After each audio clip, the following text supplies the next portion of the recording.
दर्शक हो, नमस्कार. वेधकमध्ये स्वागत आहे. मी प्रशांत आराध्य. उजनी अपडेट 22 जून 2025 सकाळची स्थिती.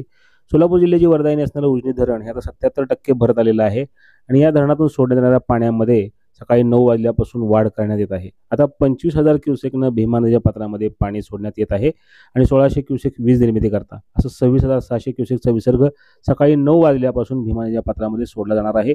यापूर्वी 20,000 क्युसेकनं पाणी सोडण्याची प्रक्रिया सुरू होती. वीज निर्मितीसह 21,600 क्युसेकनं पाणी सध्या भीमा नदीमध्ये सोडलं जात आहे.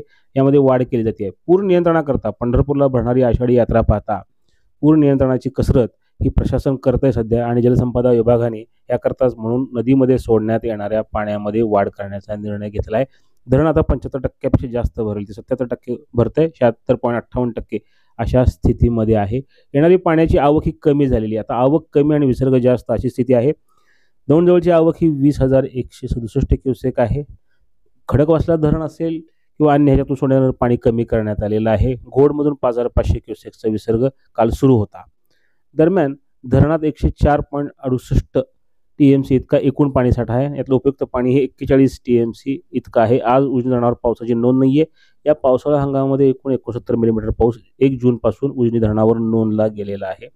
धरणातून सध्या भीमासेना जोडकालव्यामध्ये 400 क्युसेकनं पाणी सोडलं जाते. मुख्य कालव्यामध्ये 500 क्युसेक, पॉवर हाऊस करता 1600 क्युसेक आणि आता सांडव्यामधून 25,000 क्युसेकचा विसर्ग सकाळी 9 वाजल्यापासून सुरू करण्यात येत आहे. दरम्यान नीरा खोऱ्यातील जी धरणं आहेत, वीर धरण असेल किंवा अन्य धरणं ही आता झपाट्यानं सध्या भरत आहेत. या धरणांमधलं एकूण पाण्याचं जर आपण पहिली स्थिती पाहिली आजची, तर या सर्व धरणांमध्ये 17.36 TMC पाणीसाठा झालेला आहे. म्हणजे वीर, गुंजवणी, देवघर, भाटघर धरणामध्ये 35.93% इतका पाणीसाठा झालेला आहे. मागील वर्षी जर आपण विचार केला तर याच तारखेला या धरणांमध्ये फक्त 10% पाणी शिल्लक होतं. मात्र यंदा जवळपास 25% पाणी हे जास्त आहे. आणि भाटघर धरण जे आहे ते 20.37% भरलेलं आहे. देवघर धरण 23.43%, वीर 87.26% भरले आणि गुंजवणी 43.19% इतकं भरलेलं आहे. मागील 24 तासामध्ये या 4 धरणांमध्ये 1.51 TMC पाण्याची आवक झालेली आहे. सध्या वीर धरणामधून 2,000 क्युसेकनं पाणी सोडण्याची प्रक्रिया सुरू आहे. आता जर पाऊस पाहिला तर देवघर धरणावर 20, भाटघरवर 4, गुंजवणीवर 27 मिलीमीटर पावसाची नोंद आहे.